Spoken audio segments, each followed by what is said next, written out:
आध्यात्मिक पढ़ाई में घुसना अच्छा नहीं है। आध्यात्मिक प्रक्रिया को कभी पढ़ाई का विषय नहीं बनना चाहिए, पर अफसोस बहुत से लोगों के लिए ये ऐसा ही बन गया है। इसलिए मैं चाहता हूं कि आप इस सवाल को खुद से जोड़कर देखें। इन चीजों का इस्तेमाल मत कीजिए, क्योंकि ये विद्वानों का विषय बन जाता है। आप मानते हैं कि एक कार्मिक शरीर है, आप ये भी मानते हैं कि आपके पास मन है। नहीं, मेरा मतलब है कि आप सच में नहीं जानते, है ना? ठीक है, अगर आपके पास एक मन है तो आपको बताना आना चाहिए कि वो कहाँ है ना? क्या आप इसे ढूंढ सकते हैं? अपने मन का पता लगा सकते हैं? तो आपको नहीं पता कि ये है भी या नहीं। देखिए, मान लीजिए आप इस हॉल में आते हैं, यह आदमी कहता है मैं इस हॉल में हूं।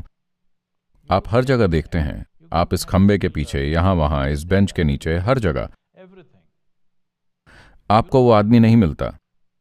आपको संदेह होगा या नहीं कि यह आदमी इस कमरे में है या नहीं? हाँ या नहीं? यही होगा, है ना? तो आप जहां चाहें वहां देखें, मन नहीं मिलेगा। अब यह सिर्फ शब्दों से खेलना नहीं है, आपको समझना होगा। अगर आप सचमुच इसे जानना चाहते हैं तो यह आपका अनुभव होना चाहिए। इसे आपके जीवन के अनुभव से ही आना चाहिए। सिर्फ तभी यह आपके लिए अच्छा साबित होगा। अभी आप एक अकादमिक सवाल पूछ रहे हैं। आप कहीं भी जाएं, वही बात। आत्मा का स्वरूप क्या है? आत्मा और परमात्मा के बीच क्या संबंध है? आपने ना तो आत्मा को देखा है ना परमात्मा को। आपको उनके संबंध में रुचि क्यों है?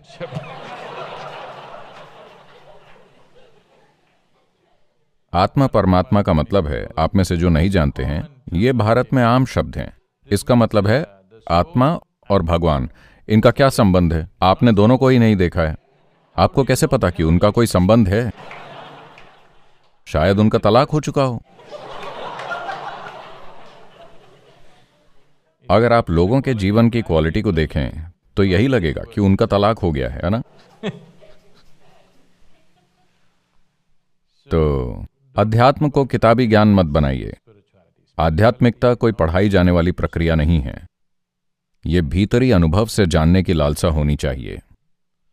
तो आप ये पूछने की कोशिश कर रहे हैं कि मेरे अतीत का मेरे वर्तमान मन पर किस तरह का प्रभाव पड़ता है। आप मुझे बताइए, क्या आपका मन यादों के बिना काम कर सकता है? अगर मैं आपकी सारी याददाश्त मिटा दूं तो क्या आपके पास कोई विचार बचेगा? आपको नई याददाश्त बनानी होगी, नहीं तो कोई विचार नहीं होगा, है ना? तो यही संबंध है।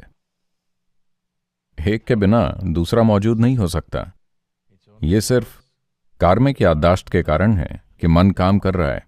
अगर याददाश्त न हो तो यह कैसे काम करेगा? यह एक पल के लिए भी काम नहीं करेगा।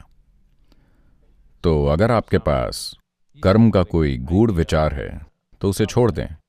कर्म का मतलब है आपके शरीर में, आपके मन में, आपकी भावनाओं में, आपकी ऊर्जाओं में किए गए सभी कार्यों का बचा हुआ असर, उसकी छोड़ी हुई छाप, यही कर्म है।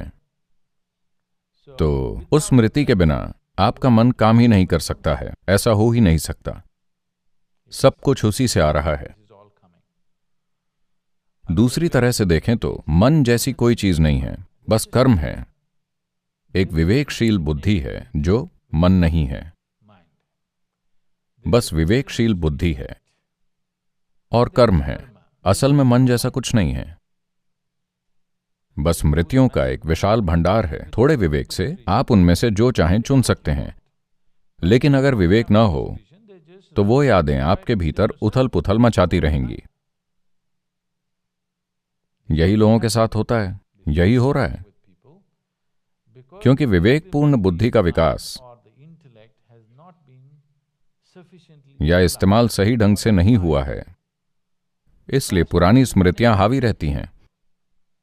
यह हमेशा चलता रहता है। 10 साल पहले जो हुआ था वो आज भी उन्हें परेशान करता रहता है, क्योंकि वो बिना रुके चल रहा है। तो आपके जो भी विचार हों, आपके जो भी इरादे हों, आपकी जो भी महत्वाकांक्षाएं हों, कर्म उन्हें कुचल देगा, क्योंकि जरूरी विवेक और जागरूकता नहीं लाई गई है। इस विवेक के लिए आपको एक खास स्तर की जागरूकता चाहिए। सिर्फ तभी कर्म का सचेत रूप से इस्तेमाल किया जा सकता है। स्मृति कोई बुरी चीज नहीं है। स्मृति कैसी भी हो, उसकी सामग्री जैसी भी हो, कोई भी स्मृति बुरी नहीं है। आपको कुछ भयानक याद है, आपको कुछ सुंदर याद है, आपको हर तरह की चीजें याद हैं, ये कोई समस्या नहीं है। समस्या ये है कि आपके पास वो जरूरी विवेक नहीं है कि आप जो चाहें जब चाहें चुन लें, है ना? बस यही है ना? तो इस धरती पर जो भी भयानक चीजें हुई हैं, आमतौर पर जितनी भी भयानक घटनाएं दुनिया में हुई हैं, वही न्यूज के कैमरे में रिकॉर्ड होती हैं। ये फिल्म पर है, ये कंप्यूटर में कहीं रखी हुई है। क्या ये आपको काट रहा है? नहीं। अगर इसे यहां भी चलाया जाए तब भी ये आपको नहीं काटेगी। सिर्फ तब जब आप प्रतिक्रिया करते हैं तब ये आपको काटती है ना? वही बात यहां है। सब कुछ बस जमा हुआ रखा है। अगर आप प्रतिक्रिया करेंगे तो ये आपको काटेगा, लेकिन अगर आप इसका सचेत होकर इस्तेमाल करें तो आप इसे अनगिनत तरीकों से इस्तेमाल कर सकते हैं। इससे फर्क नहीं पड़ता कि रिकॉर्डिंग क्या है। आपके कर्म आपकी समस्या नहीं है। सवाल यह है कि क्या आपके पास इतनी जागरूकता और विवेक है कि आप इसका सही ढंग से इस्तेमाल करते हैं या नहीं। बात बस इतनी है।